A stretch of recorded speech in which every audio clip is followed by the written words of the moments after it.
Bonus Liber, Audiolibros, presenta La ciudad de Dios. Contra paganos. De San Agustín de Hipona. Libro 12. Los ángeles y la creación del hombre. Capítulo 1. Naturaleza única de los ángeles, tanto buenos como malos. 1. Antes de ponerme a hablar de la creación del hombre, que mostrará el origen de las dos ciudades, en lo que se refiere a los seres racionales y mortales, como lo ha mostrado así me lo parece en lo referente a los ángeles, el libro último. Antes de esto digo, me parece un deber tratar algo sobre los ángeles. Pretendemos aclarar, según nuestras posibilidades, cómo no es ningún despropósito ni absurdo alguno hablar de una sociedad para los hombres y los ángeles. Hay que hablar propiamente, pues, no de cuatro, a saber, 2 de ángeles y 2 de hombres, sino más bien de la creación de 2 ciudades o sociedades, una entre los buenos y la otra entre los malvados, tanto para los ángeles como para los hombres. 2. No se puede poner en duda que las apetencias contrarias entre sí de los ángeles buenos y malos no se debe a una diversidad de naturaleza, de principios, sino de voluntades y apetitos, siendo como es Dios, autor y creador bueno de todas las sustancias, quien los ha creado a ambos. Pero mientras unos se han mantenido en el bien, común a todos, que para ellos es Dios mismo, y en su eternidad, en su verdad, en su amor, otros, complaciéndose más bien en su valer personal, como si fuese su propio bien, se apartaron del supremo bien, fuente universal de felicidad, seducidos por su propia excelencia, cambiaron el fasto de su orgullo por una eternidad gloriosa, la astucia de su vanidad, por la verdad más cierta, las pasiones de partido, por el amor personal. Así es como se hicieron soberbios, arteros, envidiosos. La causa de su felicidad está en su unión con Dios, de ahí que el origen de su miserable estado haya que buscarlo en algo contrario, en la separación de Dios. Si alguien nos pregunta por qué unos son bienaventurados, esta es la respuesta correcta, porque están unidos a Dios. Y si pregunta por qué otros ángeles son desgraciados, he aquí la respuesta correcta, porque están separados de Dios.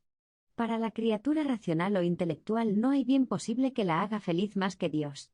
Y aunque no todo ser creado puede ser feliz, la bestia, por ejemplo, un leño, una piedra, etc., no pueden alcanzar, no son capaces de este don. Sin embargo, los que lo pueden ser no lo son por sí mismos, puesto que han sido creados de la nada, sino por aquel que los ha creado. Poseerlo es su felicidad, perderlo, su desgracia.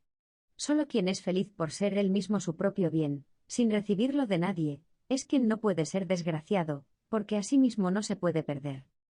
3. Solo hay, decimos, un bien inmutable, Dios, único, verdadero, feliz. Cuanto Él ha creado es bueno, lo decimos sin dudar, porque ha sido hecho por Él, pero es mutable, no por proceder de Él, sino por salir de la nada. Esos bienes mudables, aunque no son el bien supremo, puesto que mayor bien que ellos es Dios, con todo son importantes, ya que pueden lograr su felicidad uniéndose al bien inmutable. Este hasta tal punto es un bien para ellos, que sin él son irremediablemente desgraciados. Y no digamos que el resto de las criaturas del universo son mejores por no ser capaces de infelicidad, no es justo afirmar que los demás miembros de nuestro cuerpo son mejores que los ojos precisamente porque no pueden quedarse ciegos. Mejor es la naturaleza sensible, incluso cuando siente un dolor, que una piedra, que jamás podrá sentirlo. Lógicamente, una naturaleza dotada de razón es más excelente, aunque sea desgraciada, que la carente de razón o sensibilidad, a la que no es posible la desgracia. En consecuencia, el estar separada de Dios constituye un desorden vicioso para esta clase de seres, dotada de una tal excelencia que, aun siendo mudable, su felicidad está en unirse al bien inmutable, es decir, al sumo ser, Dios, y no colma su indigencia más que siendo feliz, y nada la puede colmar más que Dios. Ahora bien, todo vicio daña a la naturaleza, es contra naturaleza. La que se une a Dios no se diferencia de la otra en su naturaleza, sino en el vicio contraído. A pesar de todo, incluso viciada, aparece la gran excelencia y el valor de la naturaleza en sí. Cuando vituperamos la corrupción de alguien, estamos, sin duda, ensalzando a su naturaleza. La rectitud de la censura de un vicio estriba en que éste deshonra una naturaleza noble. Así, por ejemplo, llamar ceguera al vicio de los ojos es proclamar que los ojos, por naturaleza, tienen vista, Llamar sordera al vicio de los oídos es proclamar que el oír pertenece a la naturaleza del oído. Del mismo modo, cuando expresamos como desorden vicioso en la naturaleza angélica el que esté separada de Dios, estamos abiertamente declarando que es propio de su naturaleza la unión con Dios. Por otra parte, ¿quién podrá concebir adecuadamente o expresar en palabras la gloria tan grande que supone el estar unido a Dios, hasta el punto de vivir para Él, participar de su sabiduría, y de su felicidad, disfrutar de tan inmenso bien sin peligro de muerte, ni de error, sin molestia alguna? No hay duda, puesto que todo vicio perjudica a la naturaleza, incluso el vicio de los ángeles malos, que es su separación de Dios, pone claramente de manifiesto que Dios ha creado su naturaleza con un tal grado de bondad, que estar sin Dios le es perjudicial. Capítulo 2. Ninguna esencia es contraria a Dios, puesto que es no ser lo que se muestra contrario al ser sumo y eterno. Sirvan estos razonamientos para salir al paso de quienes, al hablar de los ángeles apóstatas, puedan concluir que son de distinta naturaleza, como surgidos de otro principio, y, por tanto, Dios no es el autor de su naturaleza. Se verá uno libre de este impío error con tanta más soltura y facilidad, cuanto con más profundidad comprende lo que dijo Dios por medio del ángel cuando trataba de enviar a Moisés a los hijos de Israel: yo soy el que soy uno. Dios es la esencia suprema, es decir, el que existe en grado sumo, y, por tanto, es inmutable. Ahora bien, al crear las cosas de la nada, les dio el ser, pero no un ser en sumo grado, como es Él, sino que a unas les dio más ser y a otras menos, creando así un orden de naturaleza basado en los grados de sus esencias. Así como de la palabra sapere, saber, se ha derivado sapientia, sabiduría, así del verbo esse, ser, se ha derivado esentia, esencia, término nuevo, por cierto, no usado por los antiguos autores latinos, pero ya empleado en nuestros días, no iba a carecer nuestro idioma del término griego. Este término se traduce literalmente por esencia. Concluyendo, pues, la naturaleza que existe en sumo grado, por quien existe todo lo que existe, no tiene otra contraria más que la que no existe. Al ser se opone el no ser. Por eso a Dios, esencia suprema y autor de todas las esencias, cualesquiera sean ellas, no se opone ninguna esencia. Capítulo 3. ¿Qué enemigos tiene Dios, no por naturaleza, sino por contraria voluntad? Esta perjudica a una naturaleza buena, ya que el vicio, si no perjudica, no existe. La Escritura llama enemigos de Dios a quienes se oponían a su dominio no por naturaleza, sino por sus vicios, incapaces de causarle a él daño alguno, y causándoselo a sí mismos.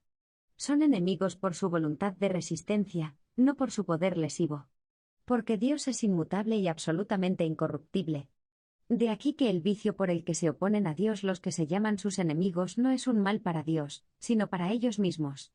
Y esto por la única razón de que daña el bien de su naturaleza. No es, pues, contraria a Dios la naturaleza, sino el vicio, el mal es contrario al bien. ¿Y quién negará que Dios es el supremo bien? Por eso el vicio es contrario a Dios, como lo es el mal al bien. Pero la naturaleza, dañada por el vicio, es un bien, y, naturalmente, el vicio le es contrario. A Dios solo se opone el vicio como el mal al bien, en cambio, a la naturaleza viciada, no solo como mal, sino como un daño.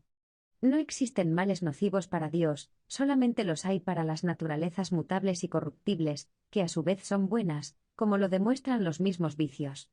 Si no fueran buenas, nada podrían dañarles los vicios.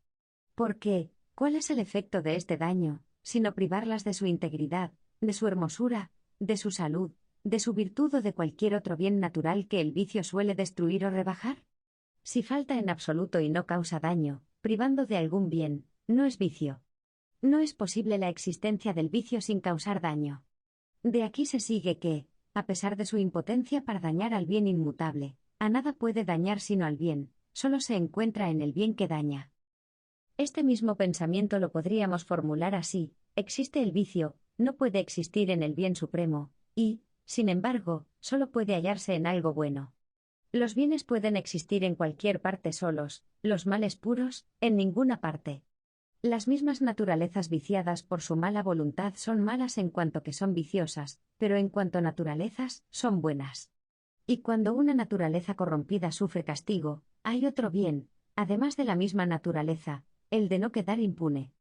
Esto es justo, y todo lo justo es un bien, sin género de dudas. Nadie sufre castigo por sus defectos naturales, sino por los voluntarios. Y el vicio que por efecto de la costumbre se ha arraigado fuertemente, hasta formar una segunda naturaleza, tuvo su origen en la voluntad. Hablamos ahora de los vicios de la naturaleza dotada de una mente capaz de la luz intelectual, que discierne lo justo de lo injusto. Capítulo 4. La naturaleza de los seres irracionales o sin vida no desdice, en su género y en su orden, de la belleza del universo. Por lo que se refiere a los defectos de los animales, las plantas y otros seres mutables y mortales que carecen totalmente de inteligencia, de sentidos o de vida, cuya naturaleza corruptible termina por descomponerse, sería una torpeza creer que son culpables. Estas criaturas han recibido, por libre decisión del Creador, una modalidad tal en su ser que, desapareciendo unas para dar lugar a las otras, sean las protagonistas en su género de la hermosura temporal en el grado más ínfimo de este mundo, según la exigencia de cada parte. Los seres terrestres no tenían por qué ser idénticos a los celestes, el universo no iba a carecer de aquellos por ser estos más perfectos. Cuando cada uno de estos seres está en el puesto que le corresponde, y gracias a la muerte de unos pueden nacer los otros, cuando los más débiles sucumben ante los más fuertes, contribuyendo los vencidos a perfeccionar a los vencedores, se da entonces el orden de los seres transitorios. Si la belleza de este orden no nos resulta agradable, es porque, insertos como estamos en un sector del mundo, por nuestra condición mortal, no podemos percibir el conjunto al que se amoldan con armonía y proporción sumas las pequeñas partes que nos desagradan a nosotros. De ahí que cuanto más ineptos somos para contemplar la obra de Dios, con tanta mayor razón se nos impone la fe en la providencia del Creador, no sea que caigamos en la temeridad, humana e insensata, de reprender en algo la obra de un tan eminente artífice. Además, bien consideradas las cosas, los defectos propios de los seres terrenos, involuntarios y, por tanto, no punibles, están enalteciendo las naturalezas mismas, creadas todas por Dios sin excepción, y lo hacen por idénticas causas, que por nuestros vicios nos resulta desagradable verlas privadas de aquello precisamente que nos agrada en su naturaleza. A no ser que incluso estas naturalezas se vuelvan nocivas al hombre, como ocurre con frecuencia, y las desprecie no en cuanto naturalezas, sino como contrarias a su utilidad. Tal es el caso de las alimañas innumerables que sirvieron de castigo a la soberbia de los egipcios. Por esta misma lógica se podría vituperar también al sol, puesto que a algunos delincuentes o deudores insolventes los condena el juez a ser expuestos al rigor del sol. Una naturaleza da gloria a su artífice, no en relación con las ventajas o desventajas que se nos sigan a los hombres, sino en sí misma considerada. Así, el fuego eterno es laudable por naturaleza, a pesar de que su destino sea el castigo de los impíos. ¿Qué hay más hermoso que el fuego, llameante, vigoroso, resplandeciente? ¿Qué más útil para calentar, curar o cocinar? Y, sin embargo, nada más perjudicial que él cuando quema. Aquí tenemos como un mismo elemento empleado de una forma es pernicioso, y aplicado convenientemente resulta utilísimo. ¿Quién será capaz en palabras de enumerar todas sus ventajas en el mundo entero? No hay por qué hacer caso de quienes en el fuego ensalzan la luz, detestando, en cambio, su ardor. Estos se dejan guiar no por su misma naturaleza, sino por sus ventajas o sus desventajas. Quieren verlo, mas no quieren quemarse. Pero no caen en la cuenta de que esa misma luz, que a ellos, por supuesto, les agrada, no conviene a ojos enfermos y les perjudica, mientras que su calor, que a ellos les desagrada, es conveniente a ciertos animales si en él encuentran una vida sana. Capítulo 5. Todas las clases y grados de naturaleza son un canto de alabanza al Creador. Todas las naturalezas, por el hecho de existir y, por consiguiente, tener su propia ley, su propia belleza y una cierta paz consigo mismas, son buenas. Y mientras están situadas donde deben estar, según el orden de la naturaleza, conservan todo el ser que han recibido. Las que no han recibido un ser estable sufren una mutación a mejor o peor, según las circunstancias cambiantes de las cosas, sujetas a la ley que les fijó el Creador. Buscan siempre, por providencia divina, aquel fin asignado por el plan de gobierno universal. Pero esta gigantesca corrupción que impulsa a las naturalezas mudables y mortales a su destrucción ha de reducir al no ser lo que era, pero de forma que no impida el resurgir de ahí, como consecuencia, los seres que deben seguir existiendo. Según esto, Dios, el Ser Supremo, Y por ello el hacedor de toda esencia limitada en su ser, no puede ser igual a él lo creado de la nada, ni tampoco podría existir en absoluto si no hubiera sido hecho por él. Dios, repito, no es censurable por defecto alguno con que nos podemos tropezar en las naturalezas, y sí debemos alabarlo por la contemplación de todas ellas. Capítulo 6. Causa de la bienaventuranza de los ángeles buenos y de la desgracia de los malos. Deducimos como verdad incontestable que la causa de la felicidad de los ángeles buenos está en su adhesión al Ser Supremo. Cuando, por el contrario, nos preguntamos por el origen de la desdicha de los ángeles malos, la respuesta brota a ella sola: el estar separados de este supremo ser y orientados hacia sí mismos, seres limitados. ¿Y qué otro nombre tiene este defecto, sino el de soberbia? Porque el origen de todo pecado es la soberbia. 2. Estos ángeles se negaron a reservar para Dios su fortaleza. 3. Ellos, que habrían sido mucho más excelentes por su adhesión al sumo ser, al preferirse a sí mismos prefirieron una mayor disminución en su ser. He aquí la primera deficiencia, la primera indigencia, el primer vicio de su naturaleza, creada no para ser en grado supremo y, sin embargo, destinada a gozar del supremo ser para conseguir su felicidad. Si de él se aparta, no es que quede reducida a la nada, sino que queda disminuida, originándose de aquí su desgracia. ¿Cuál es la causa eficiente de esta mala voluntad? No la encontramos. ¿Qué es lo que vuelve mala la voluntad, siendo ella la que hace mala una obra? La mala voluntad es la causante del acto malo, pero no hay nada que sea causante de la mala voluntad. Y si lo hay, sucede una doble hipótesis: que tenga a su vez alguna voluntad o que no la tenga. Si la tiene, será buena o será mala. Y si es buena, ¿quién dirá, en sana cordura, que una voluntad buena sea causante de otra mala? Habría que concluir que una voluntad buena es causa de pecado, lo que es un absurdo superlativo. Pero supongamos que esa tal realidad, causa hipotética de la mala voluntad, tiene ella misma mala voluntad. En este caso yo sigo preguntando, lógicamente, por el origen de esta mala voluntad. Así que, para poner un límite a la discusión, ¿cuál es la causa de la primera voluntad mala?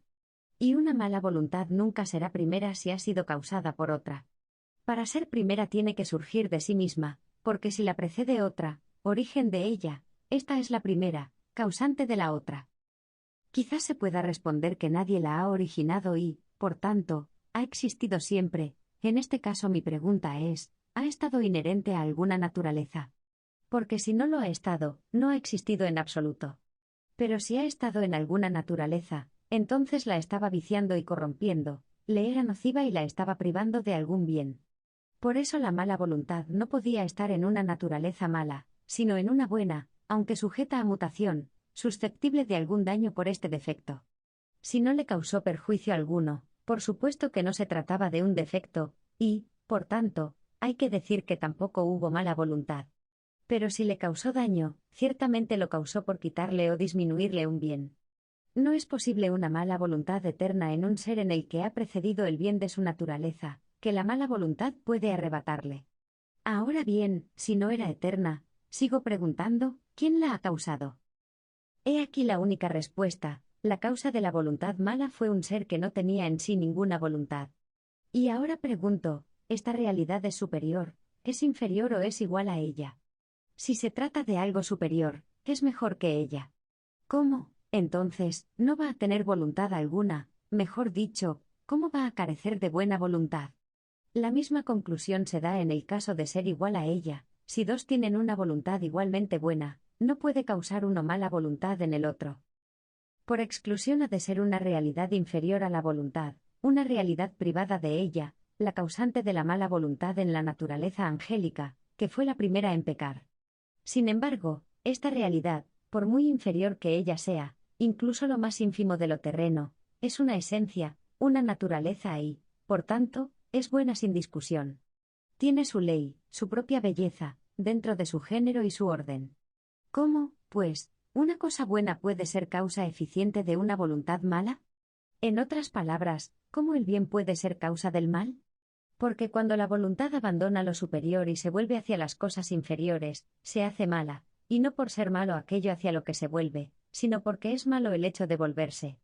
Así, pues, no es un ser inferior el que ha originado la mala voluntad, sino la misma voluntad. Se ha hecho mala a sí misma, apeteciendo perversa y desordenadamente una realidad inferior. Supongamos dos hombres con las mismas disposiciones corporales y anímicas, los dos ven la hermosura de un cuerpo, y al punto uno de ellos concibe el deseo de disfrutar ilícitamente de él, mientras que el otro permanece estable en una voluntad casta. ¿Cuál nos parece la causa de que en uno haya mala voluntad y en el otro no? ¿Qué ser la ha causado en quien la tiene? No ha sido la hermosura, ya que no ha producido mala voluntad en ambos, siendo así que ella se ofrece de la misma forma a la vista de los dos. ¿Será culpable tal vez la carne de quien la miró? ¿Y por qué no lo fue también en el otro? O tal vez fue el espíritu. ¿Y por qué no en los dos, puesto que ambos, por hipótesis, gozaban de las mismas disposiciones de cuerpo y de espíritu? ¿Habrá que decir que uno de ellos fue tentado por una secreta invitación del espíritu maligno? Como si no consintiera por su propia voluntad a tal invitación o a cualquier otra insinuación. ¿Quién sea el autor de este consentimiento, de esta mala voluntad que cede al mal consejero, es precisamente lo que tratamos de encontrar? La misma tentación solicita a ambos, uno cede y cae en ella, el otro se mantiene fiel a sí mismo. Si queremos resolver esta dificultad, ¿qué solución se ofrece, sino el decir que uno quiso renunciar a su castidad y que el otro no? ¿De dónde procede tal querer más que de la propia voluntad, puesto que ambos tenían las mismas disposiciones corporales y espirituales? Idéntica belleza se presentó ante los ojos de ambos, una misma tentación secreta les solicitó. Si queremos saber cuál fue la causa de la mala voluntad en uno de ellos, tras una profunda reflexión, no encontramos respuesta. ¿Diremos que el causante ha sido el individuo mismo? ¿Y qué era él antes de su mala voluntad sino una naturaleza buena, creada por Dios, el bien inmutable? Admitamos que uno consiente en las insinuaciones del tentador a disfrutar ilícitamente de un cuerpo atractivo, mientras que el otro resiste, habiéndolo visto ambos igualmente, y en igualdad de condiciones en su cuerpo y en su espíritu, y afirmemos que es él mismo quien ha sido la causa de su propia mala voluntad, ya que antes había sido bueno. Ahora pregunto, ¿por qué ha sido él la causa? ¿Por ser una naturaleza o por haber sido creada de la nada? He aquí la respuesta: la mala voluntad no ha surgido de la naturaleza en cuanto tal, sino del hecho de que la naturaleza ha sido hecha de la nada. Porque si la naturaleza es causa de una mala voluntad, ¿qué otra conclusión nos obligamos a deducir, sino que del bien sale el mal, que el bien es causa del mal? En efecto, una naturaleza buena daría origen a una mala voluntad. ¿Cuál podrá ser, pues, la causa de que una naturaleza buena, aunque mutable, antes de tener mala voluntad, haga algo malo, por ejemplo, esa misma mala voluntad? Capítulo 7. No hay que buscar una causa eficiente de la mala voluntad. Que nadie se empeñe en buscar una causa eficiente de la mala voluntad. No es eficiente la causa, sino deficiente, puesto que la mala voluntad no es una eficiencia, sino una deficiencia. Así es, apartarse de lo que es en grado supremo para volverse a lo que es en menor grado, he ahí el comienzo de la mala voluntad. Querer encontrar las causas de estas defecciones, dado que no son eficientes, sino deficientes, es como si alguien quisiera ver las tinieblas u oír el silencio. Ambas cosas nos son conocidas por los ojos unas y por los oídos el otro, pero no precisamente porque las lleguemos a sentir, sino por la privación de sensación. Que nadie busque saber de mí lo que yo sé que no sé, excepto, tal vez, el aprender a ignorar lo que es preciso saber que no se puede saber. Cierto, lo que se conoce no por su percepción, sino por su privación, de alguna manera se conoce ignorándolo, si es que así podemos hablar y entender, y se lo ignora conociéndolo. Así, cuando la vista del ojo corporal se proyecta hacia las formas materiales, en ninguna parte ve las tinieblas, a no ser cuando comienza a no ver. Lo mismo ocurre cuando se trata del silencio, solo le corresponde al oído el percibirlo, pero con la particularidad de que lo percibe solo cuando no oye nada. Igual sucede en lo que se refiere a las formas inteligibles, nuestra mente las percibe entendiéndolas. Pero cuando faltan, se da cuenta, ignorándolas. Por eso, ¿quién conoce los pecados? Signo de interrogación 4. Capítulo 8. El amor, una vez pervertido, hace que la voluntad se aparte del bien inmutable hacia el bien mutable.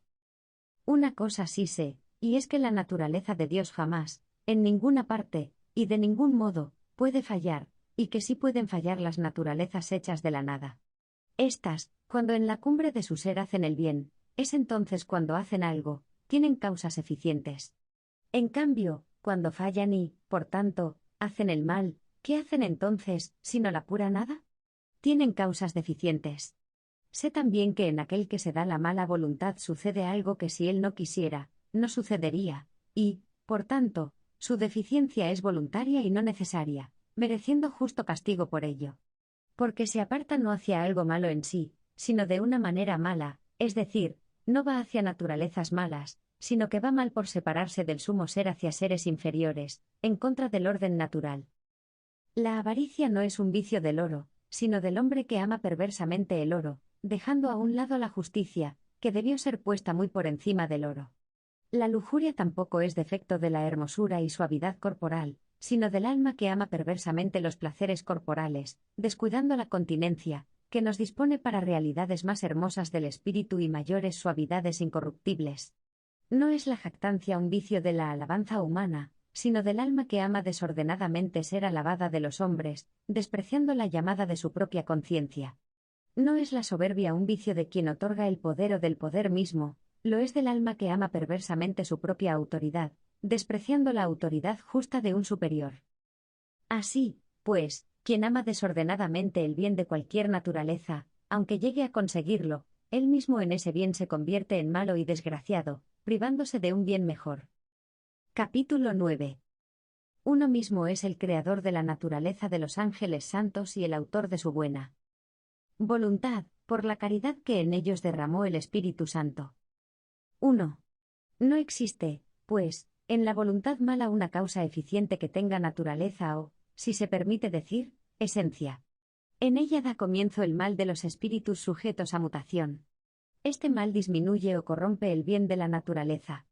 Una voluntad así no es producto de una defección por la que se abandona a Dios. La causa de esta defección es también una defección en sí. Pues bien, si afirmásemos que tampoco la buena voluntad tiene causa eficiente, correríamos un riesgo, dar pie a la creencia de que la buena voluntad de los ángeles buenos es increada, coeterna con Dios. Pero el hecho es que ellos han sido creados, ¿cómo vamos a decir que su voluntad es increada? Descartado, pues. Pero, dado que ha sido creada, ¿lo ha sido simultánea con ellos o fueron ellos primero creados, desprovistos de tal voluntad buena? Si con ellos, es indudable que su autor es el mismo que el de los ángeles. En tal caso, nada más ser creados se unieron a su creador con el mismo amor que recibieron al ser creados. Precisamente los malos están separados de su compañía porque los buenos permanecieron en esa buena voluntad, en cambio, los malos la abandonaron.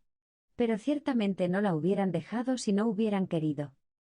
Supongamos que los ángeles buenos fueron creados antes, sin buena voluntad, y que ellos, sin concurso de Dios, la han producido en sí mismos, en tal caso se habrían hecho mejores de lo que Dios los hizo. Ni pensarlo. ¿Qué eran, sin buena voluntad, más que malos? Porque si no eran malos, por no haber surgido en ellos mala voluntad, no podían haberse apartado de la que aún no habían comenzado a tener, por supuesto que tampoco eran tan buenos como cuando comenzaron a tener voluntad buena. Pero si no fueron capaces de hacerse mejores de lo que eran al crearlos aquel cuyas obras nadie supera, en este caso la misma buena voluntad, que a ellos los hizo mejores, no la hubieran podido tener sin el concurso del Creador. Lo que la buena voluntad logró fue el dirigirlos no hacia sí mismos, seres de menor grado, sino hacia el que es en grado supremo, se adhirieron a él y pudieron llegar a ser en mayor grado, consiguiendo por su participación sabiduría y felicidad. ¿Qué concluimos sino que esa voluntad, aún buena, si permanece en un puro deseo, queda vacía, a no ser que aquel que ha hecho capaz de poseerle a la naturaleza buena, creada de la nada, la hubiera mejorado, llenándola de sí mismo, después de haber excitado en ella una ansia viva de llegar a él? 2. Hay otro punto que aclarar: si los ángeles buenos son autores de su propia buena voluntad, ¿lo han hecho con alguna voluntad o sin voluntad alguna? Si con ninguna, nada han hecho. Si con alguna, ¿esa voluntad era buena o mala? Si mala, ¿cómo puede ser una mala voluntad causa de otra buena? Y si era buena, entonces ya la tenían antes. Y a esta, ¿quién la había causado sino aquel que los creó dotados de buena voluntad, es decir, de amor puro, capaz de unirse a él, creando a un tiempo su naturaleza y concediéndoles la gracia? Conclusión: los ángeles santos jamás han existido sin buena voluntad, es decir, sin amor a Dios. ¿Y qué sucedió con los otros ángeles, creados buenos, pero que ahora son malos? Malos por propia voluntad mala, no como efecto de la naturaleza buena, sino por defección espontánea del bien, puesto que la causa del mal no es el bien, sino una falta de bien. Varias son las hipótesis, o bien recibieron del amor divino un grado inferior de gracia que los otros, que permanecieron en su buena voluntad, o bien, si unos y otros han sido creados en el mismo grado de bondad, estos cayeron por mala voluntad, mientras que los otros recibieron una ayuda especial que les diera plena certeza de no caer jamás, consiguiendo así la plena bienaventuranza. Así lo hemos expuesto en el libro anterior. Es preciso, en fin, reconocer, como obligada alabanza al Creador, que no solamente se refiere a los hombres santos, sino que también de los santos ángeles se puede decir que el amor de Dios los inunda por el Espíritu Santo que les ha sido dado. 5. Tampoco es solamente de los hombres, sino primaria y principalmente de los ángeles aquel bien del que está escrito, para mí lo bueno es estar junto a Dios. 6. Los que participan de este bien común constituyen entre sí, y con aquel a quien están unidos una santa sociedad, son la única ciudad de Dios, son su sacrificio viviente y su templo vivo. Es hora ya, creo yo, de hablar del origen, bajo la misma acción del Dios creador, de esa parte integrada por hombres mortales, y destinada a reunirse con los ángeles inmortales, que ahora anda peregrina por esta tierra o que, cumplida su vida mortal, descansa en los recónditos espacios y moradas de las almas, lo mismo que hemos hecho con los ángeles. El humano linaje, en efecto, tuvo su origen en un solo hombre, creado primeramente por Dios. Así lo atestigua la Sagrada Escritura, cuya autoridad con razón es admirable entre todas las naciones, y en toda la redondez de la tierra. Ella, bajo la acción puramente divina, predijo, entre otras verdades expresas, que se le daría fe. Capítulo 10. Falsedad de las narraciones que conceden. Muchos miles de años a las épocas pretéritas. 1. Pasemos por alto las conjeturas de quienes hablan sin saber lo que dicen sobre la naturaleza o la creación del género humano. Unos opinan que el hombre, lo mismo que el mundo, siempre ha existido. Ahí tenemos a Apuleyo, que describe así el género de los vivientes, uno por uno son mortales, pero en su conjunto esta raza es eterna. Se les puede argüir, si ha existido siempre el género humano, hasta qué punto son verdaderas vuestras narraciones, según las cuales se asegura quiénes fueron los inventores de algunas cosas, quiénes los primeros creadores de las disciplinas liberales y de otras artes, quiénes los primeros habitantes de tal región o parte de la tierra, cuándo empezó a poblarse tal o cual isla. Y ellos responden, los diluvios y conflagraciones ocurridos de cuando en cuando han devastado no toda, pero sí gran parte de la tierra, hasta el punto de quedar reducidos los hombres a una mínima parte, volviendo de nuevo a repoblarse con su descendencia. Es así como se descubría y creaba todo, como si fuera por primera vez, cuando en realidad lo que se hacía era restaurar la civilización interrumpida y extinguida por aquellas gigantescas catástrofes. Por lo demás, el hombre no puede venir más que del hombre. Así hablan estos individuos, expresando lo que piensan, no lo que saben. 2. Los inducen a error también algunos escritos plagados de mentiras. Ellos las citan en su apoyo, y dicen que la historia tiene ya muchos miles de años, siendo así que por la Sagrada Escritura no contamos siquiera 6 milenios completos desde la creación del hombre. No quiero alargarme mucho en refutar el infundio de tales afirmaciones, que atribuyen muchos más miles de años al mundo, y cómo tales escritos no tienen competencia alguna en este campo. Baste citar la carta de Alejandro Magno a su madre Olimpia. Nos cuenta la historia de un sacerdote egipcio, indicándonos que ésta, extraída de los escritos sagrados de aquel país, contiene también las monarquías bien conocidas en la historia griega. Según esta carta, el reino asirio pasa de los 5000 años, mientras que la historia griega les concede alrededor de 1300 a partir del reinado de Belo, reconocido también como el primer rey de Asiria por el citado sacerdote egipcio. A los imperios persa y macedonio, hasta la llegada de Alejandro, a quien él se dirige, les asigna más de 8000 años. Según los griegos, en cambio, el imperio de Macedonia alcanzó 480, y 5 años hasta la muerte de Alejandro, y el de los persas hasta su caída, con la victoria de Alejandro, 233 años. Como se ve, estas cifras son muy inferiores a las egipcias, y ni multiplicándolas por 3 llegarían a igualarlas. Porque parece ser que hubo un tiempo en que los egipcios tenían unos años tan cortos que no duraban más de 4 meses. Así que el año real de hoy, para nosotros y para ellos, comprende 3 de los antiguos suyos. Pero ni aun así concuerda la historia egipcia con la griega en la computación de los años. Es, por tanto, a la historia griega a la que hay que dar crédito, ya que no excede el número de años expresados en nuestras escrituras, que son las realmente sagradas. Si esta carta de Alejandro, que ha sido tan célebre, se aparta exageradamente de la probable historicidad de los acontecimientos, en lo que se refiere a la cronología, cuánto menos son dignos de fe aquellos escritos plagados de viejas fábulas, que ellos han pretendido enfrentar a la autoridad de los tan conocidos libros divinos. Profetizaron estos que se les daría crédito en todo el mundo, profecía que se ha cumplido. La veracidad de sus narraciones sobre hechos pretéritos queda demostrada por la exactitud con que se cumplen sus predicciones del futuro. Capítulo 11. Nueva opinión sobre el mundo, no es eterno dicen, pero hay que admitir. Innumerables mundos, o bien se trata del mismo, que, en un ciclo secular, está siempre naciendo y extinguiéndose. Hay otras opiniones sobre este mundo. Algunos, por ejemplo, no lo creen eterno. Pero dicen que no existe solo, sino que hay otros innumerables mundos. O también que es el solo, pero que en un período cíclico secular el mundo muere y vuelve a resurgir indefinidamente. Estos deben admitir que los hombres han existido al principio, sin que haya habido otros que les hayan dado la existencia. Porque no creen, como los anteriores, que el orbe quedaba destruido en parte por inundaciones y abrasado por el fuego, sobreviviendo siempre un puñado de hombres, de donde volvía a repoblarse el mundo. Podrían también sostener, como ellos, que, aunque el mundo pereciera, quedaría con vida alguna parte de la humanidad. Pero no es así, mantienen la tesis de que, así como el resto del mundo resurge de su propia materia, de igual modo el género humano brota de los elementos materiales, propagándose luego la raza de los mortales por vía generacional, como el resto de los animales. Capítulo 12. Respuesta a quienes se quejan del retraso de la creación del primer hombre.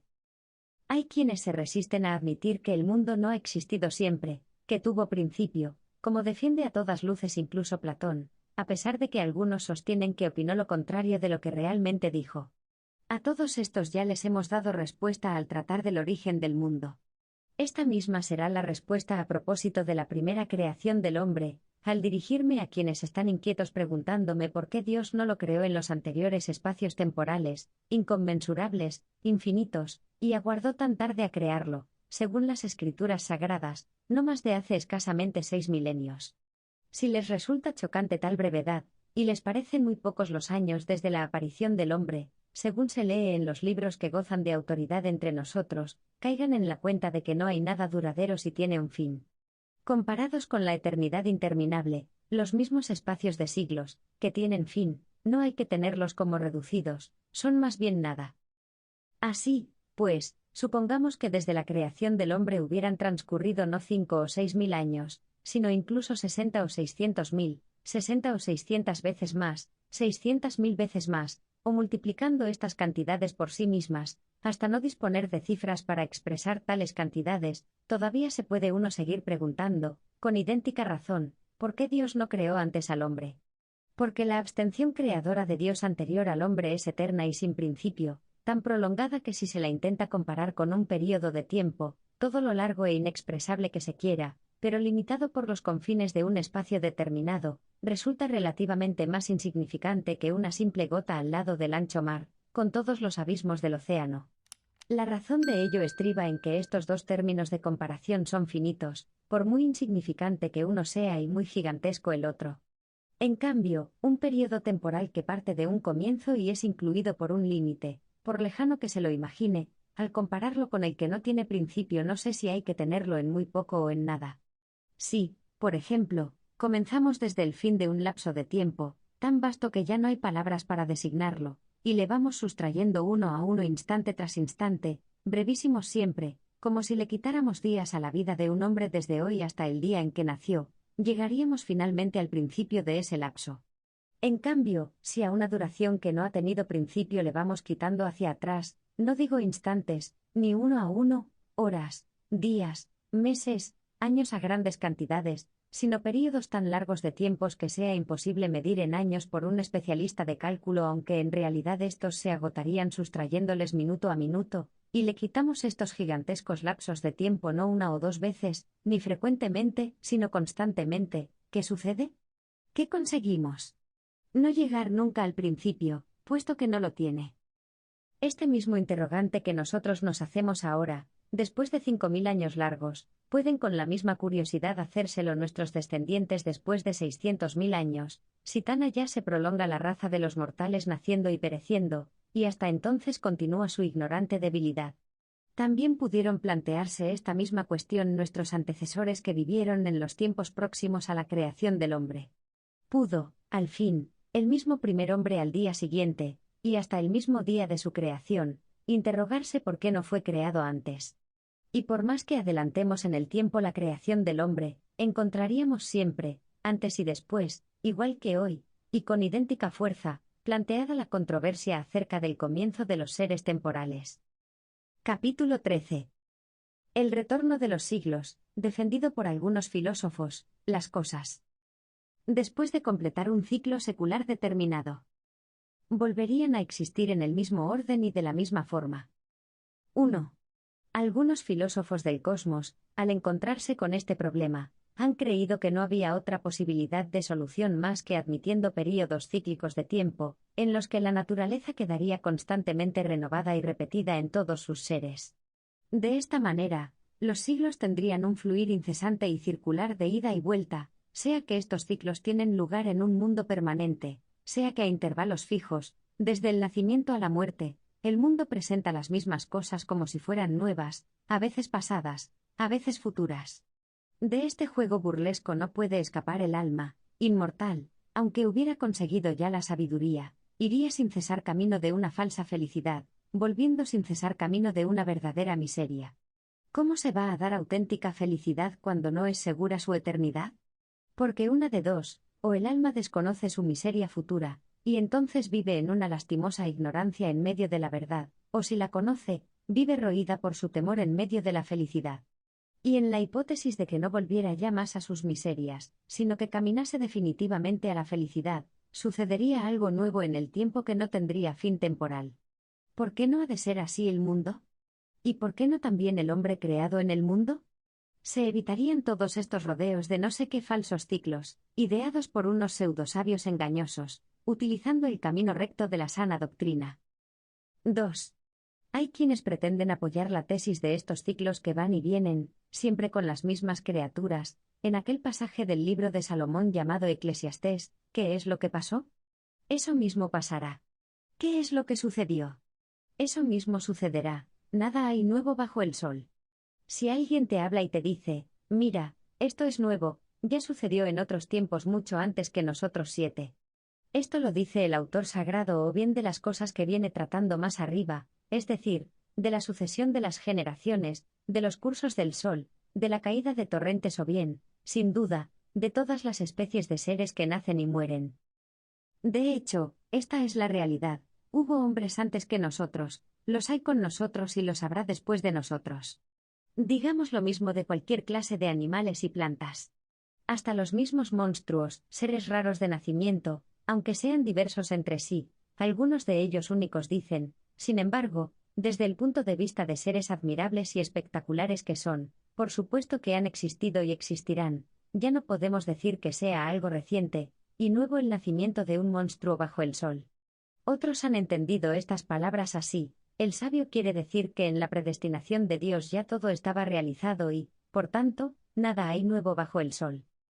Muy lejos está de nuestra recta fe el creer que Salomón quiso significar en este pasaje los famosos ciclos, según los cuales el tiempo y las cosas temporales se repetirían como en un interminable girar. Un ejemplo, el filósofo Platón, en su siglo, en la ciudad de Atenas, y en una escuela llamada Academia, enseñó a sus discípulos. En innumerables siglos anteriores, separados entre sí por intervalos enormes, pero fijos, el mismo Platón, la misma ciudad, la misma escuela, los mismos discípulos se repetirían y se habrían de repetir nuevamente en siglos venideros innumerables veces. No. Lejos de nosotros tales creencias. Cristo solo ha muerto una vez por nuestros pecados, y resucitado de entre los muertos ya no muere más, la muerte no tiene ya dominio sobre él. 8. Y nosotros, después de la resurrección, estaremos siempre con el Señor. 9, a quien ahora dirigimos las palabras del Salmo sagrado: Tú nos guardarás, Señor, y nos librarás para siempre de esa gente. A las anteriores palabras creo que cuadra bien lo que sigue: los malvados andan dando vueltas 10, y no porque en esos ciclos de su invención vayan a vivir de nuevo su vida, sino por el laberinto de errores en que están metidos, es decir, por sus falsos conocimientos. Capítulo 14.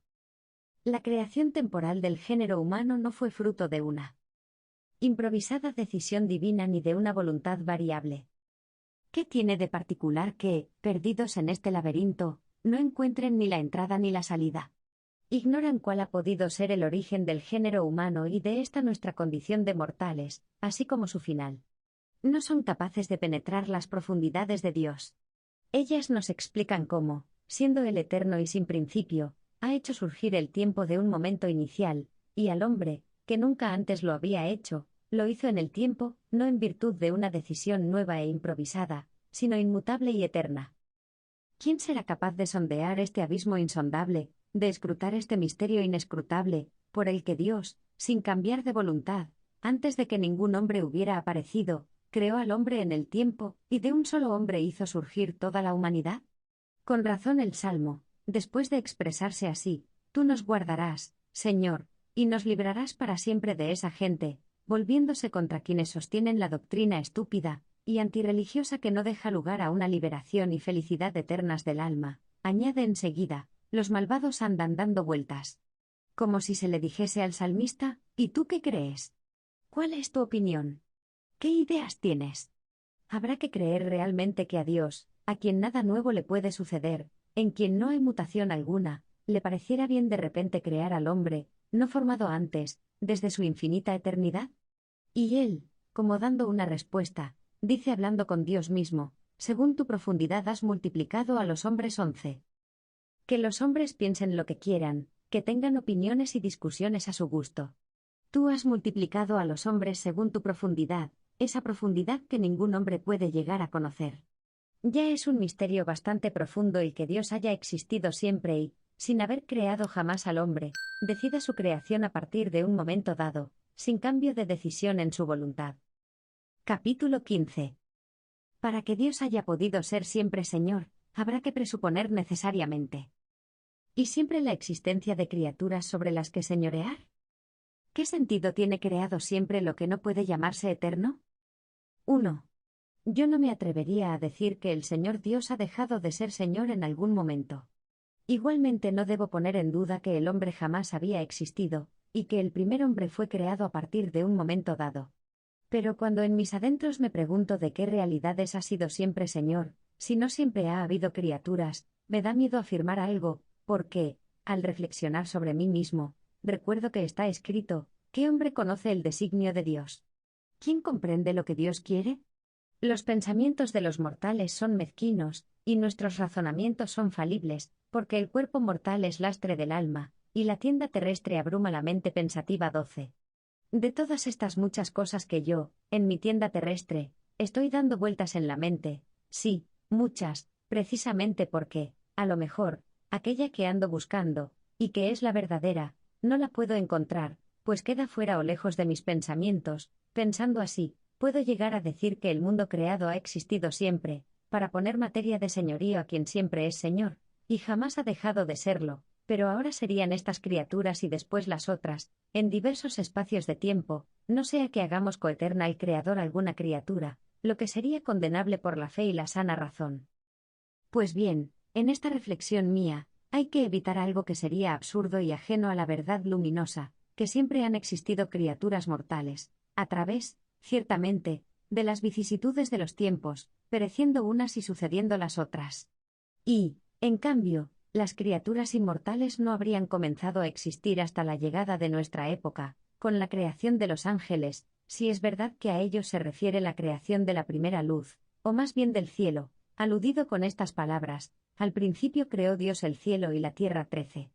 En efecto, no podían existir antes de ser creados, puesto que no vamos a creer que son eternos con Dios si admitimos que los seres inmortales han existido siempre.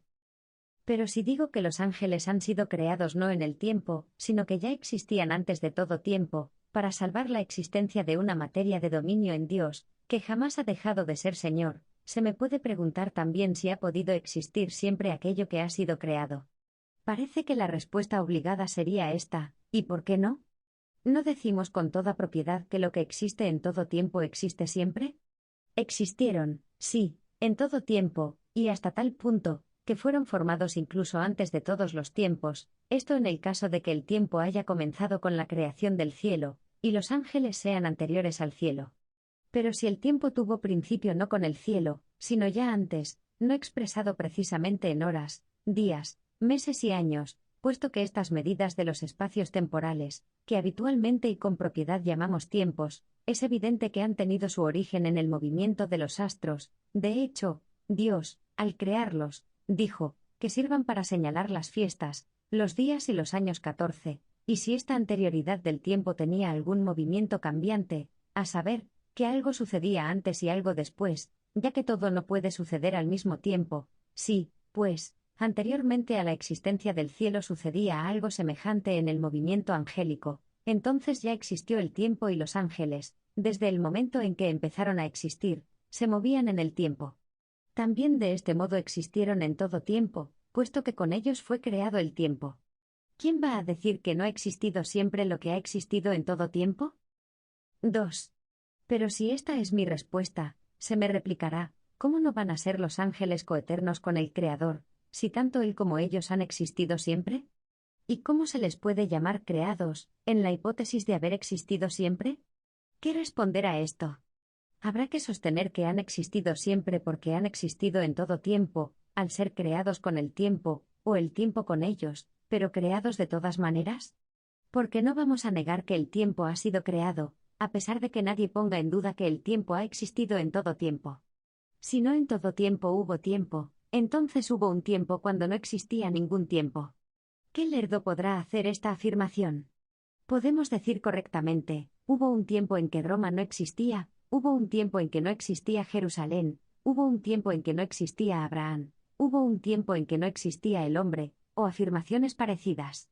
Finalmente, si el mundo no fue formado al comenzar el tiempo, sino algo después, podremos decir, hubo un tiempo en que el mundo no existía. Pero decir, hubo un tiempo en que no existía el tiempo es tan disparatado como decir, hubo un hombre cuando todavía no existía hombre alguno, o también, existió este mundo cuando no existía este mundo. Solo se podrá afirmar de alguna manera cuando se entienda de dos términos distintos, como por ejemplo, hubo un hombre cuando no existía este hombre, y también, hubo un tiempo cuando aún no existía este tiempo. Esto sí lo podemos decir. Pero, ¿hubo un tiempo cuando no existía ningún tiempo? ¿Habrá alguien, por ignorante que sea, que haga tal afirmación? Igual que podemos hablar de la creación del tiempo, a pesar de que se diga que el tiempo existió siempre, puesto que en todo tiempo hubo tiempo, con la misma lógica debemos afirmar que los ángeles han sido creados, aunque hayan existido siempre. Se diría que han existido siempre porque ha sido en todo tiempo, ya que el tiempo mismo de ningún modo pudo existir sin ellos. Sin criatura alguna, cuyos movimientos sucesivos no originen el tiempo, jamás podrá existir tiempo alguno. Así que por más que hayan existido siempre, no por eso son eternos como el Creador. Él sí, porque ha existido siempre en una eternidad inmutable. En cambio, los ángeles han sido formados. Pero si decimos que han existido siempre, es porque ha sido en todo tiempo, y sin ellos el mismo tiempo no era posible. Y puesto que el tiempo se sucede gracias a la mutabilidad, no puede ser coeterno con la eternidad inmutable.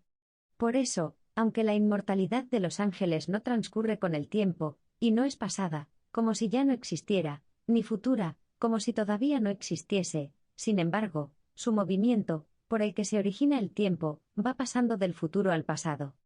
Luego no pueden ser coeternos al Creador, de quien no se puede afirmar que haya movimiento en él como si tuviera algo que fue, pero que ya no es, o algo que será, pero que todavía no es.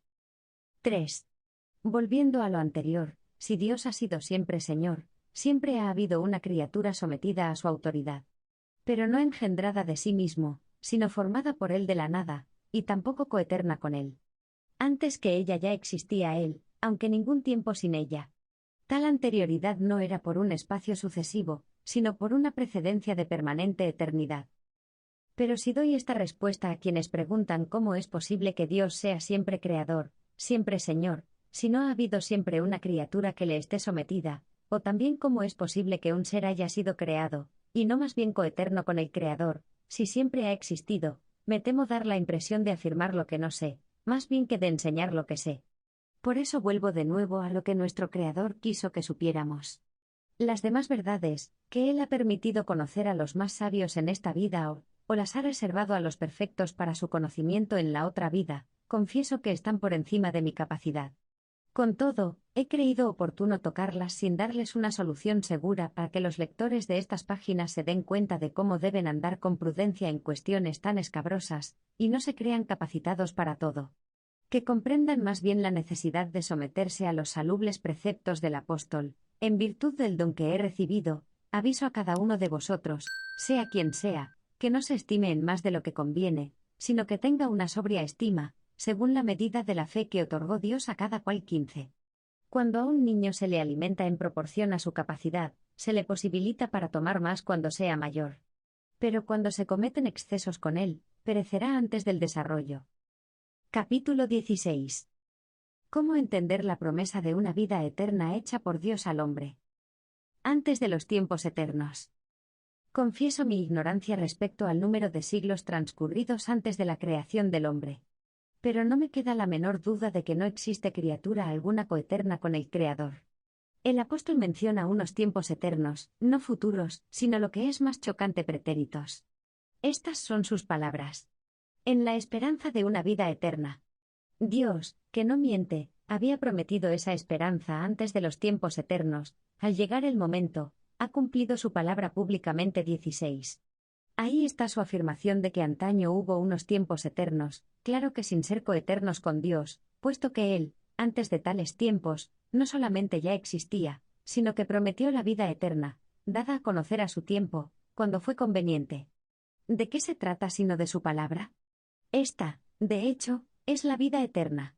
¿Y cómo ha prometido esto, tratándose de una promesa a los hombres, que no existían antes de tales tiempos eternos, sino porque en su eternidad y en su propia palabra, coeterna con Él, ya estaba predestinado y fijado lo que a su tiempo había de suceder? Capítulo 17. Postura de la sana fe ante la inmutable decisión o voluntad de Dios. Contra los razonamientos de quienes quieren someter las obras de Dios a retornos eternamente repetidos por los mismos ciclos interminables de siglos. 1. Tampoco pongo en duda que antes de ser creado el primer hombre no hubo hombre alguno, y que ni este mismo hombre, u otra criatura parecida, ha estado retornando no sé cuántas veces a través de no sé qué ciclos. Y de tal convicción no me apartan los filósofos con sus argumentos. El más sutil de ellos parece ser este: no hay ciencia, dicen, capaz de alcanzar lo infinito. De ahí afirman que todas las razones que Dios tiene en sí para la creación de los seres finitos son finitas. Además, no es sostenible que su bondad haya estado ociosa jamás. De otra manera, su actividad temporal, tras un eterno reposo, sería como un arrepentirse de su anterior inacción, y un ponerse a obrar como contraste de ella. De aquí que sea necesaria prosiguen una perpetua repetición de las mismas realidades, sea por una continua mutación del mundo, el cual, a pesar de no haber dejado nunca de existir, y de no haber tenido principio temporal, fue creado, o bien en una perpetua repetición del mundo, a través de los aludidos ciclos en un incesante nacer y morir eternamente prolongado. Porque atribuir a la obra de Dios un comienzo temporal equivale a creer que condenó su anterior abstención eterna como inerte y perezosa, y, por tanto, que lo dejó insatisfecho de algún modo, cambiando, consiguientemente, su decisión. Y sí, por el contrario, prosiguen estos, mostramos un Dios creando sin cesar seres, naturalmente temporales, hoy unos, después otros distintos, hasta llegar el momento de la creación del hombre, no hecho jamás anteriormente, parecería que obró no movido por la ciencia, incapaz, según ellos, de alcanzar lo infinito, sino de improviso, según le venía a la mente, como impulsado por una inconstancia fortuita. En cambio, si admitimos esos ciclos cósmicos, dicen ellos, que hacen repetirse las mismas cosas temporales, sea en un mundo que permanece cambiante, sea a través de un incesante retorno cíclico del mundo que nace y muere, excusamos a Dios de su ocio, máxime de su duración tan prolongada que no llega a tener principio, y de la temeraria improvisación en sus obras. Si no se dan estas repeticiones, no habría en Dios ciencia o presciencia capaz de abarcar todos los cambios del mundo en su infinita variedad. 2. Todos estos argumentos, que los impíos esgrimen con la intención de apartar nuestra religiosa sencillez del camino recto, para que andemos con ellos dando vueltas, si la razón no es capaz de refutarlas, la fe debería reírse de ellas. Pero hemos de añadir que, con la ayuda del Señor nuestro Dios, la evidencia palmaria sabrá desbaratar esos círculos giratorios que la imaginación inventó. El error principal de estos pensadores, que prefieren estar dando vueltas en el error antes que caminar por el verdadero y recto camino, está en querer medir con las dimensiones de su inteligencia humana, cambiante y angosta, la inteligencia divina, absolutamente inmutable, capaz de abarcar cualquier infinitud, y de contar todo lo incontable sin cambiar de pensamiento. Así es como les ocurre lo que dice el apóstol, se erigen en patrón de sí mismos y se quedan sin entender. 17. A ellos cualquier proyecto nuevo que les viene a la mente lo realizan con una nueva decisión, puesto que su espíritu es cambiante, y así dirigen su pensamiento no a Dios, en quien no pueden pensar, sino a sí mismos en lugar de a Él, y comparan no a Dios, sino a sí mismos, pero no con Él, sino consigo mismos. A pesar de todo, a nosotros nuestra fe no nos permite creer en Dios en estado distinto cuando está en reposo de cuando está operando. Ni siquiera se puede decir que haya en Dios tal o cual estado, como si en su naturaleza sucediera algún cambio. Quien tiene algún estado en sí mismo es pasivo, y es mudable todo lo que de algún modo es pasivo. No pensemos, pues, al hablar de la inacción de Dios, en pereza, dejadez o indolencia alguna, como tampoco, al hablar de su actividad, pensemos en trabajo, esfuerzo o diligencia. Él sabe obrar estando en reposo, y estar en reposo cuando obra. Para una obra nueva puede aplicar un plan no nuevo, sino eterno. Y cuando se dispone a obrar lo que antes no había hecho, no lo hace arrepentido de su anterior reposo. ¿No es este el proceder de Dios? Si antes se abstuvo de obrar y después realizó obras, no sé cómo el hombre podrá entender esto. Las palabras antes y después se refieren, sin la menor duda, a las cosas que antes no eran existentes y después lo fueron. Pero en Dios no se dio una voluntad precedente cambiada o anulada por la subsiguiente, sino que con una misma eterna e inmutable voluntad hizo que en la creación, que existieran los seres que aún no tenían existencia, y, luego, que existieran los que comenzaron a tenerla. Quizá mostraba admirablemente a quienes son capaces de ver lo que no tiene en absoluto necesidad de estos seres, sino que los ha creado por una gratuidad bondadosa, puesto que ha carecido de ellos toda una eternidad y, sin embargo, en nada ha disminuido su beatitud. Capítulo 18. Réplica a quienes sostienen que ni la ciencia de Dios es capaz de abarcar lo infinito. En cuanto a la afirmación de que ni siquiera la ciencia de Dios puede llegar a comprender lo infinito, solo les queda para sumergirse en la vorágine de su profunda impiedad tener la osadía de decir que Dios no conoce todos los números. Que son realmente infinitos es totalmente cierto. Porque en cualquier número que creas haber llegado al fin, ese mismo lo puedes aumentar, no digo añadiéndole uno más, sino que por más grande que sea, y por enorme cantidad que exprese, puede duplicarse, incluso multiplicarse, en razón de su mismo ser y por la ciencia de los números. Cada número, por otra parte, está limitado por sus propiedades, de forma que ninguno puede ser idéntico a otro. Son desiguales y diversos entre sí, cada uno de ellos es limitado y todos son indefinidos. Así que Dios, por esta infinidad propia de los números, no llegaría a alcanzarlos todos, su ciencia solamente llegaría a una cierta cantidad de números, ignorando el resto. ¿Qué insensato podrá sostener esta afirmación? Supongo que no se atreverán a despreciar los números, y decir que no tienen que ver con la ciencia de Dios. Platón, gran autoridad entre ellos, presenta a Dios formando el mundo con números. Entre nosotros leemos estas palabras, dirigidas a Dios: todo lo tenías dispuesto con medida, número y peso 18. Y el profeta dice a este propósito: el que hace surgir el mundo numerándolo 19. Y también el Salvador en el Evangelio: todos vuestros cabellos están contados 20. Lejos de nosotros, por tanto, el poner en duda el conocimiento de todo número en Dios, de quien canta el Salmo: su sabiduría no tiene medida 21. La infinitud del número, Aunque en realidad no exista ningún número que exprese una cantidad infinita, no escapa a aquel cuya sabiduría sobrepasa todo número. Ahora bien, si todo lo que abarca la ciencia queda contenido por la comprensión del sabio, tenemos que toda infinitud queda de algún modo contenida por Dios, ya que no es incomprensible para su ciencia. En consecuencia, si la infinitud de los números no puede ser infinita para la ciencia de Dios que la contiene, ¿quiénes somos nosotros, pobres hombres, que tenemos la presunción de poner límites a su ciencia, argumentando que si las cosas temporales no se están repitiendo en ciclos periódicos, Dios en la creación de los seres no es capaz de prever todos los que va a hacer ni de conocerlos todos después de hechos?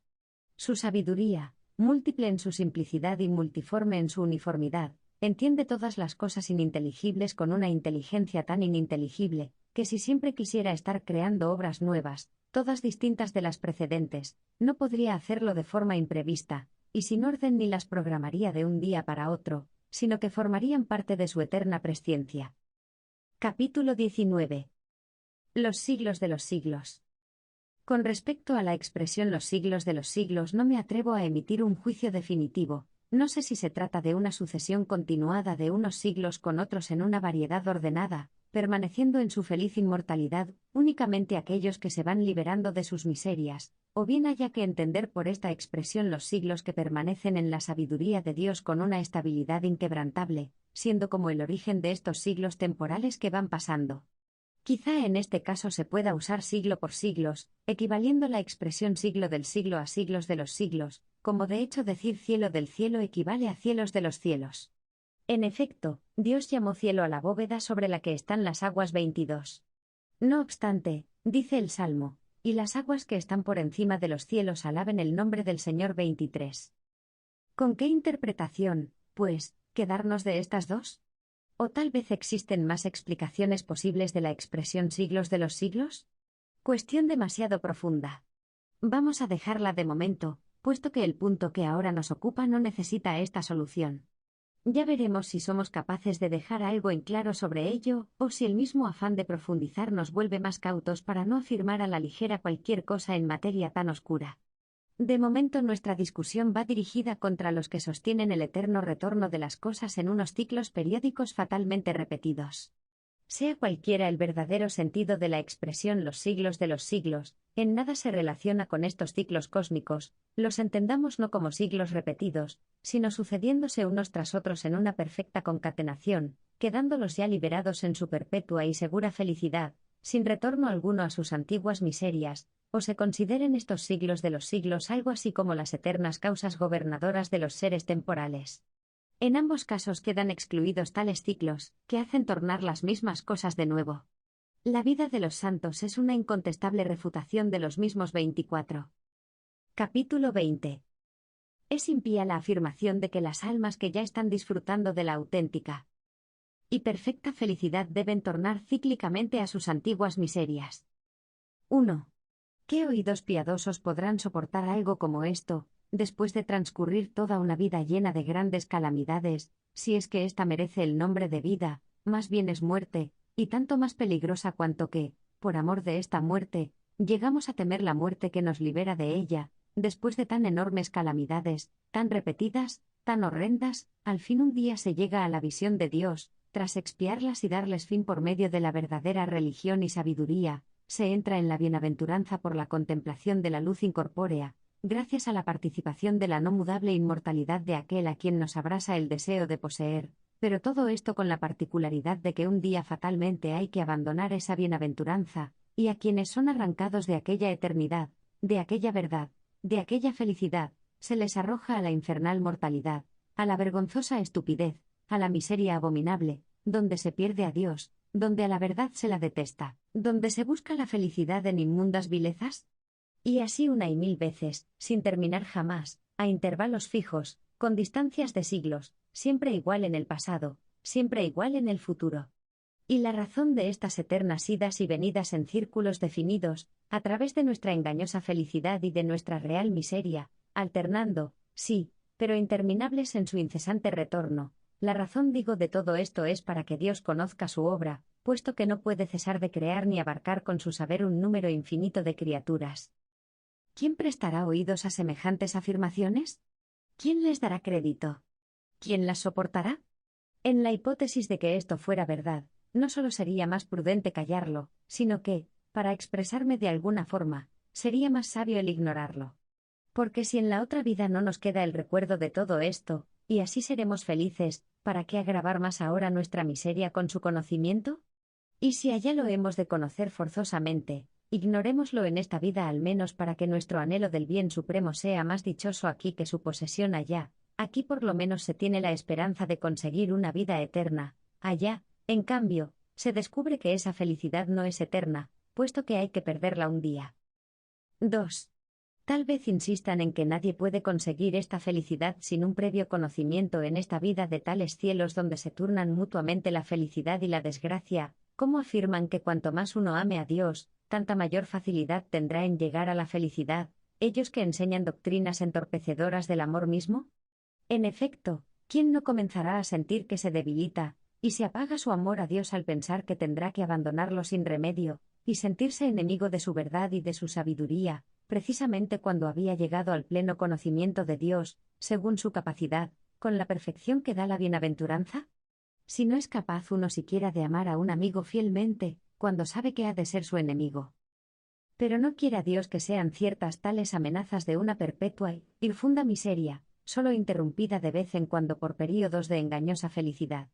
¿Qué puede haber más falso y decepcionante que esa felicidad, en la que, sumidos en la luz plena de la verdad, ignoramos la desgracia que nos aguarda, o, si la conocemos, la estamos temiendo aún encumbrados en el templo de la felicidad? Porque una de dos, o hemos de ignorar allá las calamidades que nos acechan, caso en el que nuestro período de miserias acá en la tierra es más sabio, ya que conocemos la felicidad que nos aguarda, o, si allá no se nos ocultan las catástrofes que se avecinan, el alma atravesará más feliz el período calamitoso, tras el cual será encumbrada a la beatitud, que el período feliz, tras el cual será devuelta a su miseria. Esta sería la consecuencia, habría una esperanza feliz en medio de la infelicidad, y en medio de la felicidad una esperanza infeliz.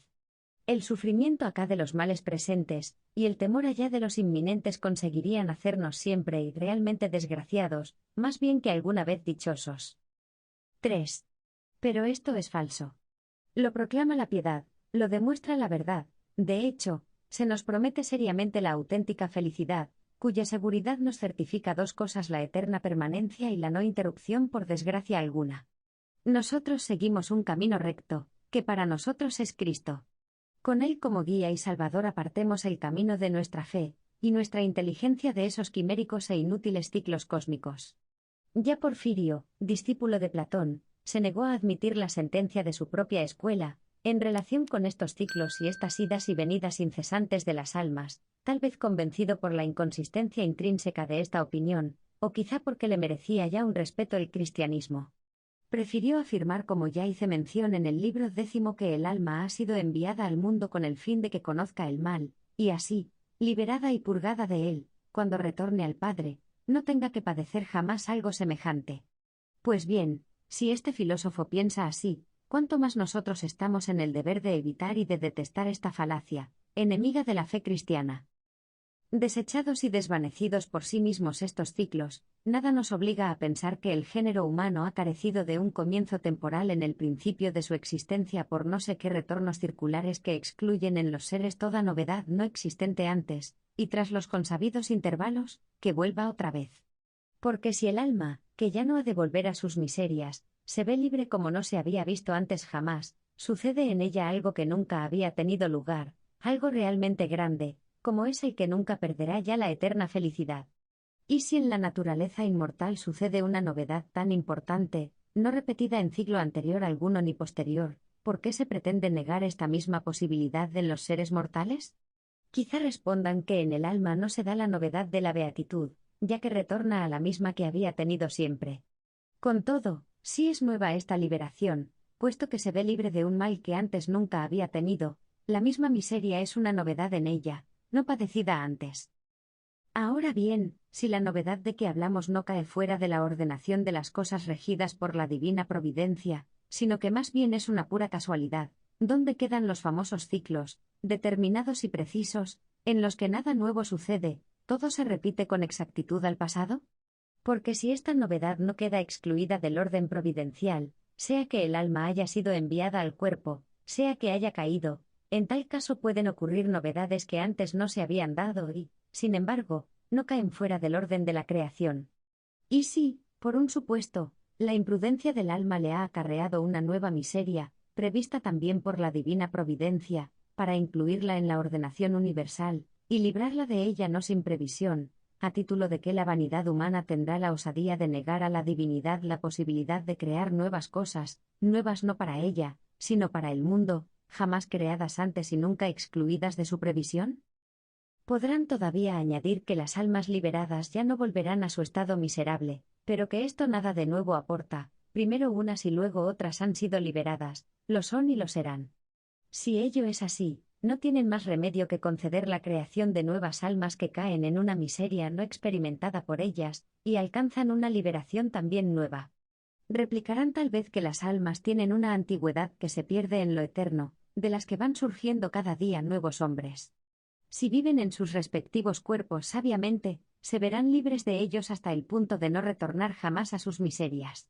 La consecuencia forzosa es, tiene que existir un número infinito de almas. En efecto, por grande que fuera su número, no sería suficiente para abastecer el infinito número de siglos precedentes, y que estuvieran surgiendo de él hombres constantemente, cuyas almas habían de ir quedando libres para no volver más a caer. No sabrían tampoco explicar estos filósofos cómo en los seres creados, que, según ellos, deben ser finitos en número para poder conocerlos Dios, se da un número infinito de almas. 4.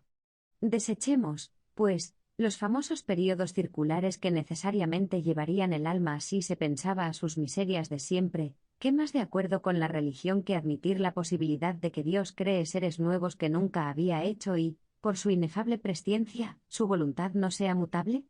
En cuanto a saber si el número de las almas liberadas, que ya no volverán a su vida miserable, puede estar aumentando sin cesar, que lo averigüen quienes se pierden en sutiles discusiones con objeto de poner límites a la infinitud de la creación. Nosotros terminaremos nuestro raciocinio con este dilema. Supongamos que este aumento es posible. Entonces, ¿qué razón hay para negar la posibilidad de crear cosas nuevas, que no existieron jamás, cuando las almas liberadas, que no habían existido antes, no solamente fueron creadas una vez, sino que su número no cesa de aumentar? Pero supongamos que hay que limitar el número de almas que, una vez libres de sus calamidades, ya no descenderán jamás a ellas, incluso que esta cifra no aumente más. También ella, sea la que sea, no ha existido antes, sin duda alguna, no podría crecer, naturalmente, y llegar a su límite si no hubiera tenido principio. Este principio tampoco había existido antes. Para que existiera fue creado el hombre, antes del cual ningún hombre había existido. Capítulo 21. Creación del único primer hombre y del género humano en él. Hemos explicado lo mejor que hemos podido esta cuestión tan difícil acerca de la eternidad de un Dios que crea nuevos seres, sin novedad alguna para su voluntad. Ahora ya nos será más fácil descubrir cómo fue mucho más conveniente lo que de hecho realizó Dios, hacer surgir de un solo hombre, creado previamente, toda la humanidad, en lugar de hacerla surgir de muchos hombres. Echemos una ojeada a los animales, a unos los creó solitarios, digamos huidizos, porque prefieren estar solos, como son el águila, el milano, el león, el lobo, etc., y a otros gregarios, que viven en manada, o en rebaño, como las palomas, los estorninos, los ciervos, los gamos, etc. En ambas clases de animales, Dios no ha determinado su propagación a partir de un solo individuo, sino de varios a la vez. En cambio, al hombre lo dotó de una naturaleza en cierto modo intermedia entre los ángeles y las bestias, si se mantenía fiel a los mandatos de su Creador, y sometido a él como a su dueño verdadero, en religiosa obediencia, llegaría a alcanzar la compañía de los ángeles, consiguiendo una feliz e interminable inmortalidad sin pasar por la muerte. Si, en cambio, ofendía a Dios, su Señor, haciendo uso de su libre voluntad de una manera orgullosa y desobediente, sería condenado a morir, llevando una vida parecida a las bestias, esclavo de sus pasiones y destinado, tras la muerte, a un suplicio eterno. Dios lo creó solo, naturalmente, no para dejarlo solitario, sin la compañía humana, sino para poner más de relieve a sus ojos el vínculo de unidad y concordia que debe tener esta sociedad, estando los humanos entre sí ligados no solo por la identidad de naturaleza, sino por vínculos afectivos de parentesco. Ni siquiera a la mujer, destinada a unirse con el varón, la quiso crear como a él, sino formándola de él, para que todo el género humano se propagase de un único hombre. Capítulo 22.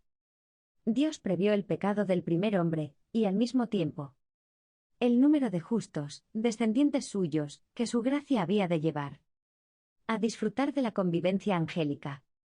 No ignoraba Dios que el hombre había de pecar, y que, ya ligado a la muerte como estaba, había de propagar seres destinados a morir, y que esta raza de mortales había de llegar tan lejos en su salvajismo pecador, que las mismas bestias irracionales y sin voluntad, nacidas de múltiples estirpes, unas de las aguas, otras de la tierra, vivirían entre sí con más paz y seguridad que los hombres, surgida toda su estirpe de un solo individuo para asegurar la concordia.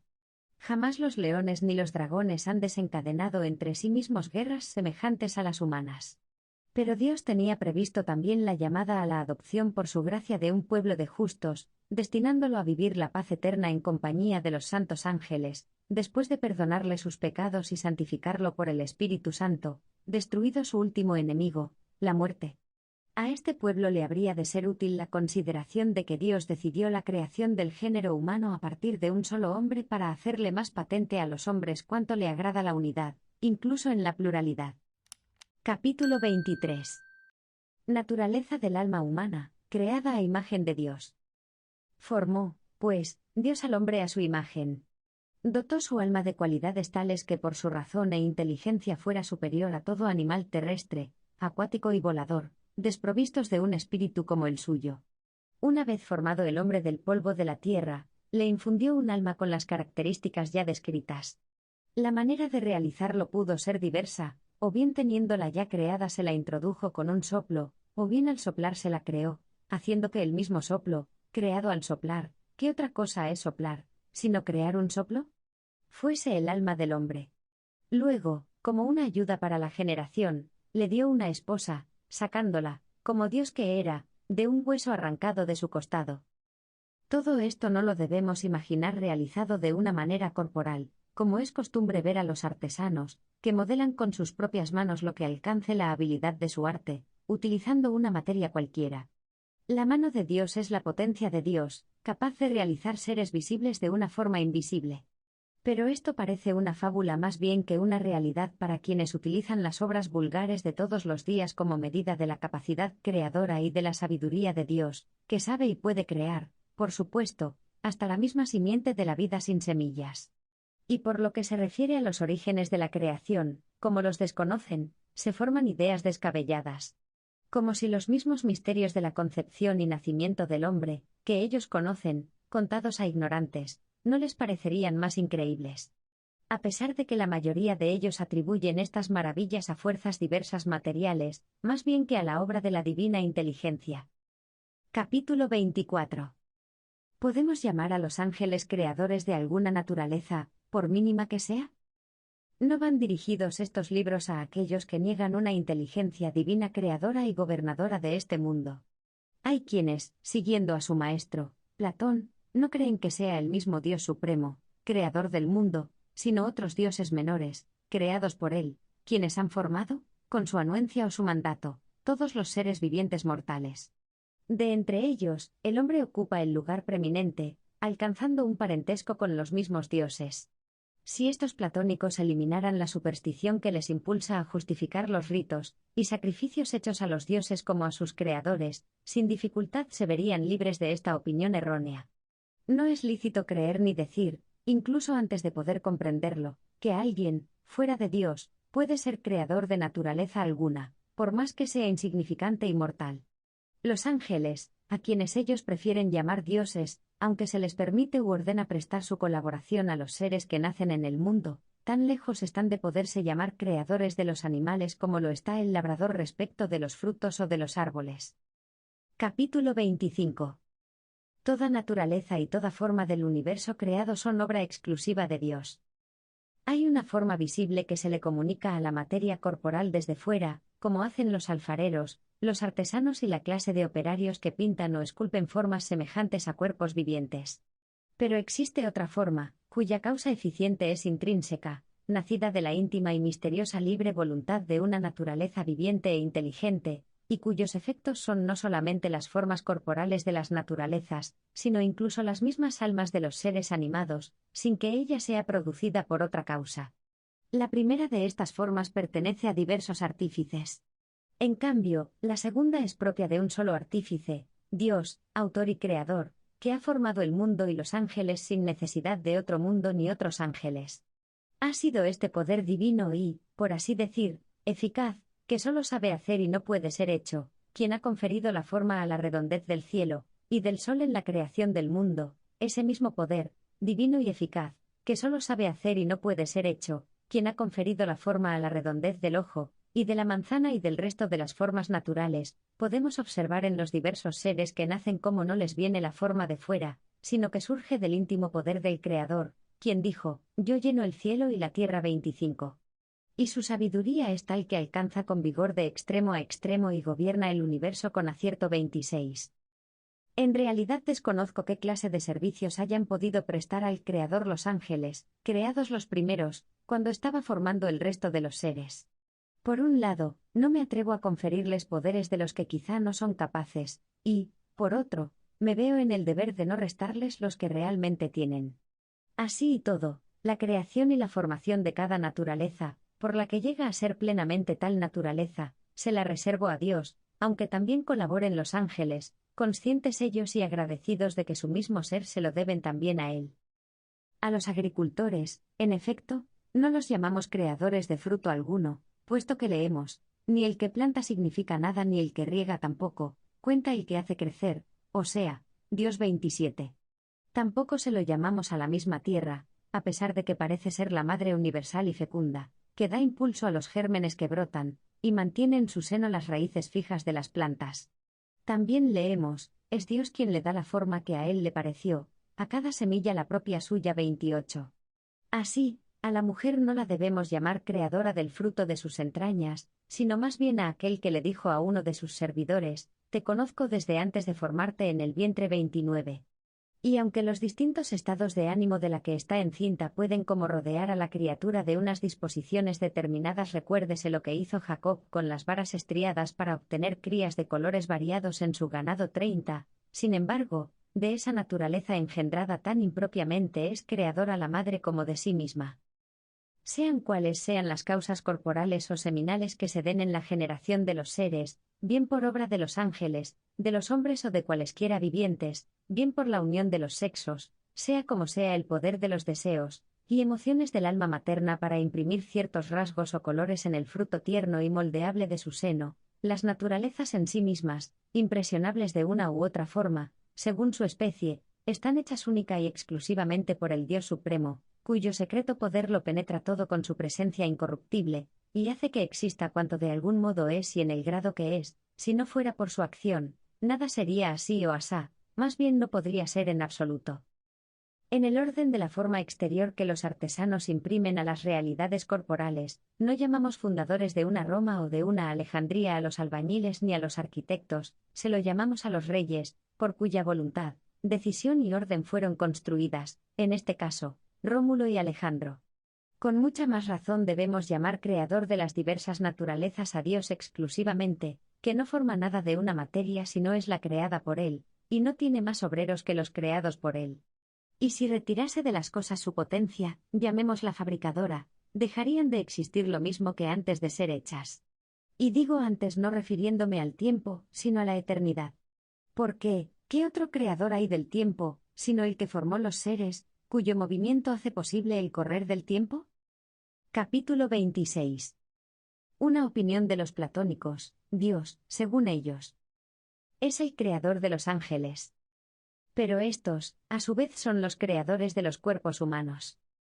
Platón atribuye a los dioses inferiores, creados ellos, a su vez, por el Dios Supremo, la formación del resto de los seres vivientes, pero con esta modalidad, la parte inmortal les venía de Dios, y ellos los dotaban de la mortal. No quiso, pues, hacerlos creadores de nuestras almas, sino de nuestros cuerpos. Ahora bien, según Porfirio, debemos huir de todo cuerpo para purificar nuestra alma. Además opina, junto con su maestro Platón y otros compañeros de escuela, que aquellos que han vivido en los excesos y en la lujuria vuelven, como castigo de sus faltas, a habitar en cuerpos mortales. Platón sostiene que incluso de bestias, Porfirio solamente en cuerpos humanos. La consecuencia es esta: tales dioses, que ellos pretenden les demos culto, como a nuestros padres y creadores, no son más que los fabricantes de nuestros grillos y de nuestras cárceles. Lejos de ser nuestros creadores, son nuestros carceleros, que nos cargan de pesadas cadenas y nos encierran en duros calabozos. Una de dos: que los platónicos dejen de presentar este cuerpo como una amenaza de castigo por los delitos del alma, o que no nos estén predicando la obligación de darles culto a tales dioses, al tiempo que nos exhortan a la huida, la lejanía, cuanto sea posible de su obra, el cuerpo, siendo ambas cosas una pura patraña.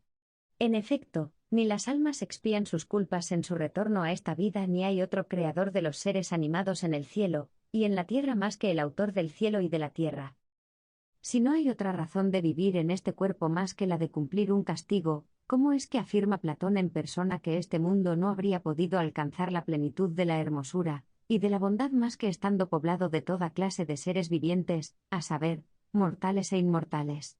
Y si nuestra creación, de la que, al menos como mortales, formamos parte, es un don divino, a título de que supone un castigo el regresar a estos cuerpos, o, lo que es lo mismo, a esta donación divina? Dios, repite constantemente Platón, poseía en su inteligencia eterna las formas de todos los seres vivientes, lo mismo que del universo entero. ¿Por qué entonces no fue él personalmente quien iba creando todas las cosas? ¿Es que rehusaba ser el artífice de algunas de ellas cuando su mente, inalcanzable y digna de alabanzas hasta lo indecible, estaba en posesión de la virtuosidad precisa para crearlas todas? Capítulo 27.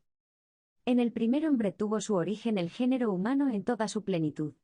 En ella Dios vio de antemano quiénes habían de ser premiados y quiénes habían de ser castigados. 1. Con plena justicia, la religión verdadera reconoce y proclama creador de todos los seres animados, tanto cuerpos como almas, al mismo que creó el mundo entero. El principal de ellos sobre la tierra, y hecho por Dios a su imagen, es el hombre. Por las razones antes citadas, y tal vez por alguna otra mayor que se nos oculta, fue creado un solo individuo, aunque no fue abandonado a su soledad. Ninguna raza hay tan sociable por naturaleza, y tan dada a la discordia en su degradación. No ha podido la naturaleza humana expresarse más claramente contra el vicio de la discordia, sea para prevenirla, sea para remediarla, que recordándonos aquel primer Padre a quien Dios quiso crear como un solo individuo, del cual se propagaría la humanidad con el fin de que, aun siendo muchos, nos conservásemos unidos en la concordia, ayudándonos de este recuerdo. El hecho de que se le haya dado una mujer sacada de su propio costado muestra bien a las claras lo mucho que se debe cuidar la unión entre el marido y su mujer. Estas operaciones de Dios son excepcionales precisamente por ser las primeras. Quienes no crean en ellas no deben creer en ningún hecho prodigioso, porque ni siquiera estos mismos hechos, si tuvieran lugar por el transcurso normal de la naturaleza, no se llamarían prodigios. ¿Es que sucede algo sin sentido bajo un gobierno tan perfecto de la divina providencia, aunque se nos oculte la causa que lo produce? Dice uno de los salmos sagrados: venid a ver las obras del Señor, los prodigios que hace sobre la tierra. 31. Trataremos en otro lugar, con la ayuda de Dios, las razones de haber hecho la mujer del costado del varón, y qué sentido puede tener tal prodigio, en cierto modo el primero. 2. Por fin, para terminar este libro admitamos, no tanto por la fuerza de la evidencia, cuanto en virtud de la presciencia de Dios, que en el primer hombre creado tuvieron origen, junto con el género humano, dos sociedades, a manera de dos ciudades. De este primero procederían por una oculta, pero justa determinación de Dios, dos clases de hombres, unos los que habían de ser compañeros de los ángeles malos en el suplicio, y los otros de los buenos en el premio. Y esto en virtud de una determinación de Dios, que, aunque oculta, no por eso menos justa. En efecto, está escrito: las sendas del Señor son misericordia y lealtad. 32. De ahí que ni su gracia puede ser injusta, ni cruel su justicia. Fin del libro.